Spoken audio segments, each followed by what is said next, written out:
Congressman Krishnamoorthi is a Democrat from Illinois who sits on the Intelligence Committee. Congressman, thank you for joining us. Okay, you're going to get a crack at Robert Mueller on Wednesday. Everyone in the world has wanted to talk to this guy for the last couple of years. You're going to get a chance to. Let me ask you this, though, just in terms of your approach in asking those questions, is it going to be affected at all or shaped at all by the fact that he doesn't want to be there? I think it's fair to say that he's probably going to give voice to what he said in his report, as opposed to going outside the confines of his report, although he's not necessarily confined just to his report. But in shaping our questions, I think that we want to try to get him to speak rather than give speeches ourselves. And I think that's something that I think will be very important for all of us on our respective committees to do. I mean, when you say give him a chance to speak, I hear this talk of to let him sort of narrate what's in there. Is the idea to get him to be reading out loud lines, excerpts from the report, or is the idea to be getting him to analyze it? I don't think reading the report would necessarily be very edifying or educational, but telling us what are the key findings and why they matter would be extremely important. I think the vast majority of the audience likely will not have read the report. I have, probably you have, and I've been cramming for final exams, so to speak, rereading sections. But I think most viewers are probably going to be digesting the report just by watching his testimony. It'll be kind of like a lot more people have watched the movie Godfather than read the book. And I think that's certainly how people are going to approach this telecast. Certainly many folks in your party have been saying since that report was made public that Mueller would have charged Donald Trump with obstruction of justice if he weren't the president of the United States. Given that you don't expect him to be straying from what's actually in this report, though, do you expect him to answer that question of whether that's true?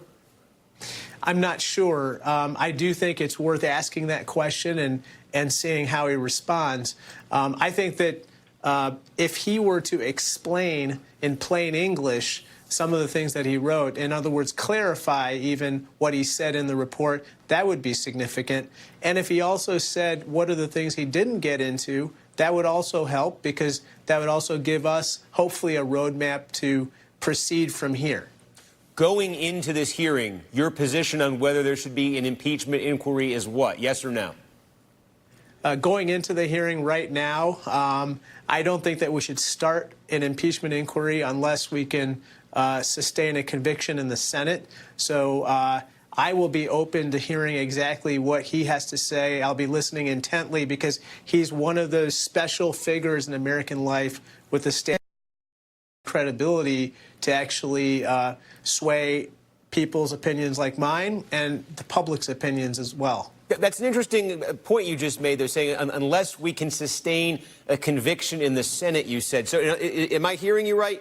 Do you personally believe the president should be impeached, but you don't believe it's politically feasible, so therefore you don't want to go down that road? I don't want to end up in a situation where he would necessarily be able to claim that he was cleared of wrongdoing, and that would embolden him to do worse or to have his successors do the same.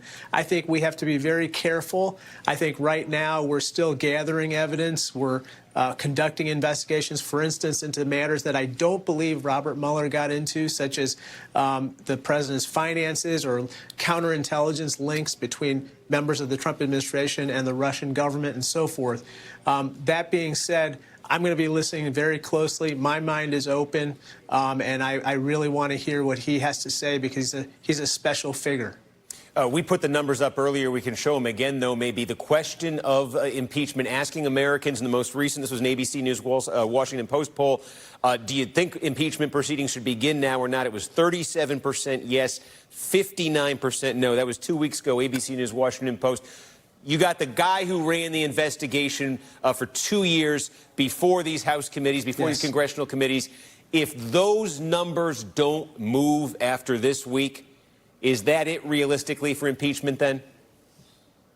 I'm not sure. It really does depend on what he has to say. So he may reveal information that might cause us to rethink the way that we're looking at this case right now.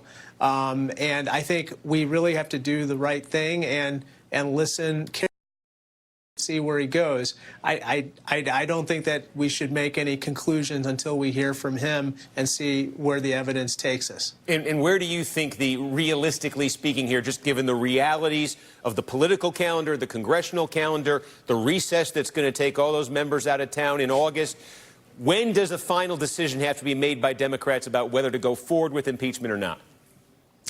I don't know the answer, Steve. I really do think that this is such a weighty matter. It's so grave that you don't want to necessarily time it with a political calendar in mind. I think that you do need to, if you're going to do something like this, make sure, in my humble opinion, that you can take it to a conviction and make sure that we start what we want to finish. As a former Special Assistant Attorney General here in Illinois, I believe that one thing that I learned is you have to start a prosecution if you can sustain a conviction.